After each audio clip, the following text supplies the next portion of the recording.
Good morning. Yeah, it doesn't matter what I do with my hair. When you give yourself a haircut during a pandemic, not a good idea. Anywho, so many of you know that we have two dogs. We have two little dogs that we rescued, and I often reference them, show pictures of them. But the smaller one is Cooper. He's a little Maltese, and we rescued him a year and a half ago, and we don't know a lot about where he came from. But here's the thing with Cooper. This dog gets so excited to see me every day. So they sleep in their kennels down in the basement. And every morning, while I'm still laying comfortably and snugly in bed, my husband Matt gets up, goes downstairs, he lets the dogs outside. And the moment they come back inside, they come running into our bed. Now sometimes, while they are outside doing their business, I get up and I go to the bathroom. So when I come into the bathroom, Matt is back in our bed and our two dogs are there with him. And the response of my little Cooper, my little Maltese, when he sees me is like nothing you have ever seen. To see this much excitement and joy in any creature of any kind, I mean, it's as if he's meeting like his hero, his idol or whatever. I mean, he sees me every day. He's only seen me a couple hours ago.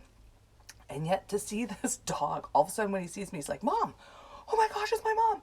And he's jumping and he's throwing himself and his tail is wagging. He's so excited. And then I climb back into bed and he's just like, it's like he can't just get enough of me. And he's so excited. And it's like, how are you this happy every day?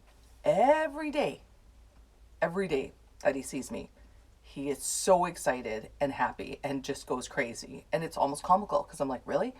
At some point, aren't you going to kind of be like, oh, it's my mom. Yeah, I remember her. Like you can still get this excited every day. And here's something I realized this morning. So when we first rescued Cooper, he must have had something in his background where he was abused or hurt by men. Because when we first brought him home, he was terrified of Matt. Wouldn't go near him. Or any of my sons for that matter. I was the only one that he would come around.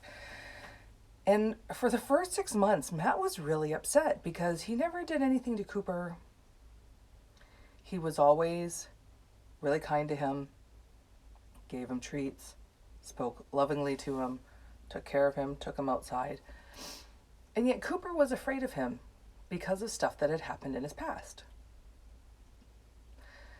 Well, after months of Matt just treating him well, loving him, speaking kindly to him, taking care of him, Cooper came around.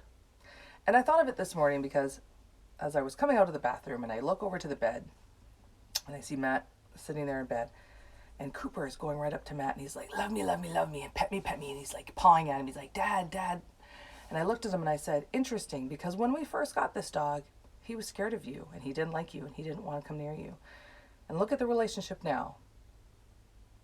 Because now he loves you just as much as me. Well, almost as much as he loves me. But he snuggles right up to Matt and wants to be by him and is asking him, pawing at him for pets. And I thought, sometimes it just takes a while. Sometimes it just takes some time of treating someone well and loving them and speaking kindly to them and taking care of their needs until they trust you. And then they start to trust you and they love you and they want to be with you and they want to be around you. And I think that's a good reminder. Sometimes it takes time to build trust.